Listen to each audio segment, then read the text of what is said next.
दोस्तों, अगर मैं आपको बोलूं कि आपका स्कूल एक्चुअली एक फैक्ट्री था और आप सब प्रोडक्ट्स थे, तो आप क्या कहेंगे?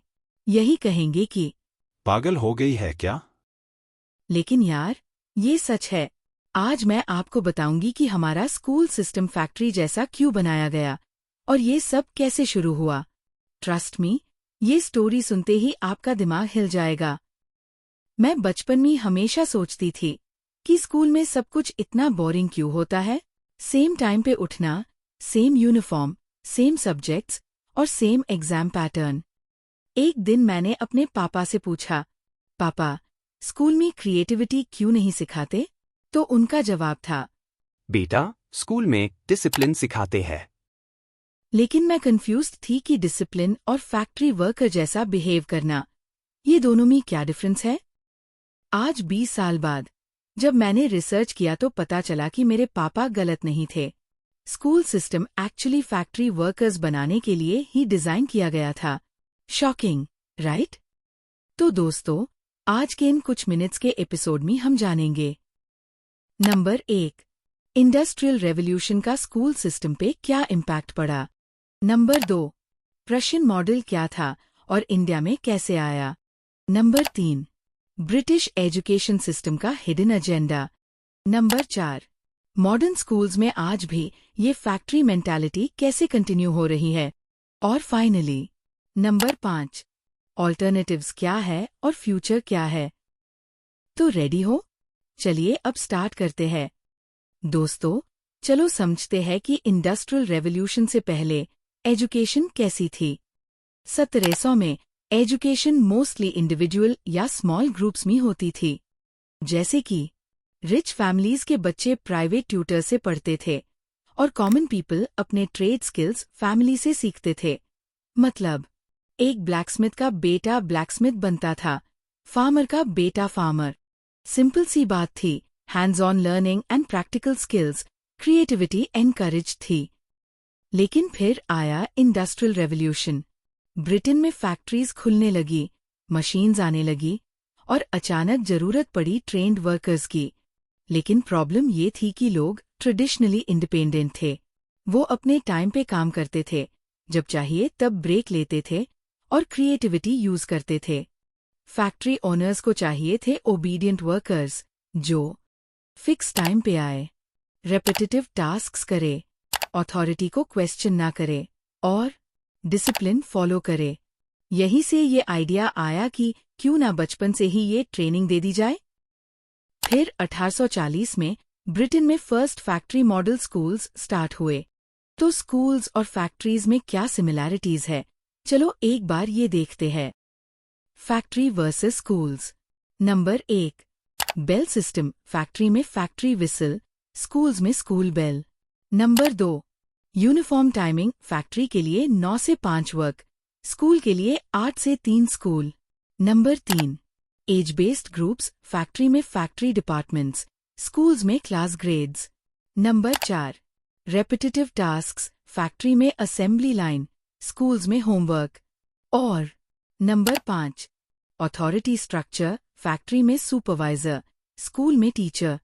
तो क्या ये कोइंसिडेंस है? जवाब है बिल्कुल नहीं। अब बात करते हैं प्रशिया की। Modern day Germany. 1800 में प्रशिया ने दुनिया का पहला कंपल्सरी एजुकेशन सिस्टम बनाया। लेकिन ये एजुकेशनल रेवोल्यूशन नहीं था, ये मिलिट्री स्ट्रैटेजी था। चलो प्रशियन सिस्टम के कुछ फीचर्स देखते हैं, जैसे कि mandatory attendance, age based grouping, standardised curriculum, teacher centred instruction और रेगुलर टेस्टिंग। प्रशिया का गोल क्लियर था, लॉयल सोल्जर्स और ओबीडियंट सिटीजन्स बनाना। उन्हें चाहिए थे वो लोग जो ऑर्डर्स फॉलो करे, क्रिटिकली थिंक ना करे और स्टेट के लिए सैक्रिफाइस करे। एंड गेस व्हाट, ये सिस्टम इतना सक्सेसफुल रहा कि पूरी दुनिया ने कॉपी कर लिया। अमेरिका, ब्रिटेन और बाद में ब्रिटिश कॉलोनीज इंक्लूडिंग इंडिया, सबने ये मॉडल अडॉप्ट किया। प्रशियन साइकोलॉजिस्ट जोहान पेस्टलोजी ने बोला था, The state must mold people like clay. मतलब बचपन में ही माइंडसेट सेट कर दो कि अथॉरिटी को क्वेश्चन नहीं करते रूल्स फॉलो करते हैं और कंपटीशन में पार्टिसिपेट करते हैं। जानते हो दोस्तों, ये एग्जैक्टली वही है जो आज भी स्कूल्स में हो रहा है।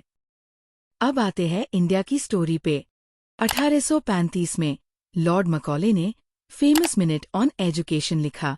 उसमें क्लियरली बोला गया था, We must do our best to form a class who may be interpreters between us and the millions whom we govern, a class of persons who are Indian in blood and in color, but English in taste, in opinions, in morals, and in intellect. मतलब ये clear agenda था, ऐसे Indians बनाना जो physically Indian हो लेकिन mentally English, like perfectly colonial servants. British ने India में जो एजुकेशन सिस्टम लगाया वो बिल्कुल फैक्ट्री मॉडल था। ऐसा मैं क्यों कह रही हूँ, चलो इस पर एक नज़र डालते हैं। जैसे कि number 1, English language compulsory, local knowledge को डिस्करेज करने के लिए। Number 2, rote learning, critical thinking को किल करने के लिए। Number 3, exam based evaluation, competition और रैंकिंग के लिए। नंबर 4, यूनिफॉर्म करिकुलम, डाइवर्सिटी को किल करने के लिए।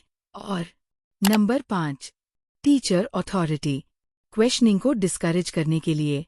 और दोस्तों, ये स्ट्रैटेजी कितनी सक्सेसफुल रही? चलो इसके भी कुछ स्टैटिस्टिक्स देख लेते हैं। जैसे कि नंबर 1, 1947 में इंडिपेंडेंस के टाइम लिटरेसी रेट सिर्फ 12% रहा। Number 2, traditional education systems completely destroyed हो गया। नंबर 3, लोकल लैंग्वेजेस और नॉलेज सिस्टम्स मार्जिनलाइज्ड हो गए। और number 4, generations train to think like clerks, not like innovators. मेरे ग्रैंडफादर 1930s में स्कूल गए थे। वो हमेशा कहते थे कि स्कूल में इंग्लिश बोलना कंपलसरी था, अगर हिंदी बोली तो पनिशमेंट मिलती थी। हम अपनी ही लैंग्वेज के लिए अपोलोजेटिक फील करते थे। ये कंडीशनिंग इतनी स्ट्रांग थी कि आज तक कंटिन्यू है। यहाँ तक कि इंडिपेंडेंस के 70+ ईयर्स बाद भी कितना चेंज हुआ? Honestly very little. अब भी हमारा एजुकेशन सिस्टम फैक्ट्री मॉडल ही फॉलो कर रहा है। और मैं ऐसा क्यों कह रही हूँ, चलो इन 2 चीजों से समझते हैं।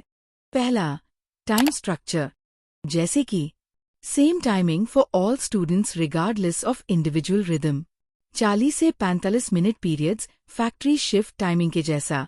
और समर ब्रेक्स एग्रीकल्चरल कैलेंडर का लेफ्ट ओवर। दूसरा, असेसमेंट मेथड, जैसे कि स्टैंडर्डाइज्ड टेस्टिंग, मतलब one size fits to all, ranking system, competition over collaboration और marks based evaluation, quantity over quality. और सबसे फनी बात यह है कि मॉडर्न इकोनॉमी को ये सब लोग चाहिए, creative thinkers, problem solvers, entrepreneurs, critical thinkers and collaborative workers. लेकिन स्कूल्स कैसे लोग प्रोड्यूस कर रहे हैं? Order followers, rote learners, risk averse people and competition driven individuals. ये मिसमैच क्लियरली दिखता है एम्प्लॉयमेंट स्टैटिस्टिक्स में, जैसे engineers driving Uber and MBA graduates struggling with startups। और अब तो AI और ऑटोमेशन का जमाना है। फैक्ट्री जॉब्स तो मशीन्स कर देंगी, लेकिन हम बचपन से मशीन लाइक बिहेवियर सिखाते हैं। Ironic, right? आयरॉनिक का मतलब होता है जो एक्सपेक्टेड है उसके एग्जैक्टली अपोजिट होना। आज के स्कूल्स में भी हम बच्चों को वही सिखाते हैं जो 200 साल पहले फैक्ट्रीज के लिए जरूरी था। स्कूल्स हमें वो सिखवा रहे हैं जो फ्यूचर में यूजलेस हो जाएगा, जैसे कि ये मशीन लाइक बिहेवियर, और वो नहीं सिखवा रहे जो फ्यूचर में वैल्यूबल होगा, जैसे कि क्रिएटिविटी, इनोवेशन। ये बिल्कुल ऐसा है जैसे आप किसी को टाइपराइटर सिखवा रहे हो जबकि दुनिया कंप्यूटर्स यूज कर रही है।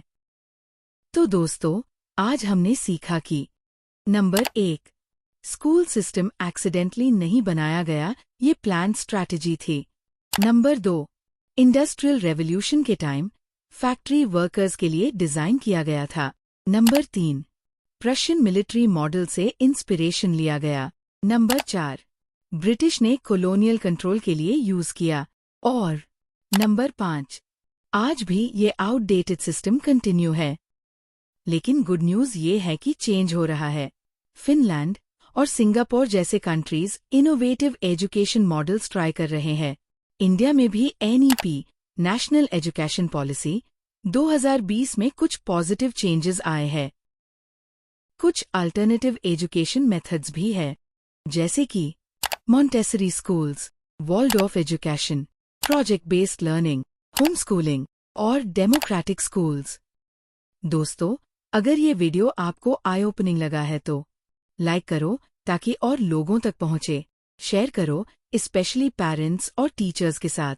सब्सक्राइब करो, मैं और भी ऐसे एजुकेशनल कंटेंट लाती रहूंगी।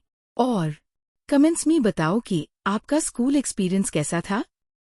और हाँ, अगर आप पेरेंट हैं तो अपने बच्चे के एजुकेशन चॉइसेस में कॉन्शियस डिसीजन लो। फैक्ट्री वर्कर्स नहीं, थिंकर्स और क्रिएटर्स बनाओ। और हमेशा याद रखिए, एजुकेशन लिबरेशन का टूल होना चाहिए, कंट्रोल का नहीं। इसी के साथ थैंक यू फॉर वॉचिंग। मैं ज़ेनिया फिर मिलूंगी आपसे नेक्स्ट वीडियो में। तब तक के लिए take care and good bye.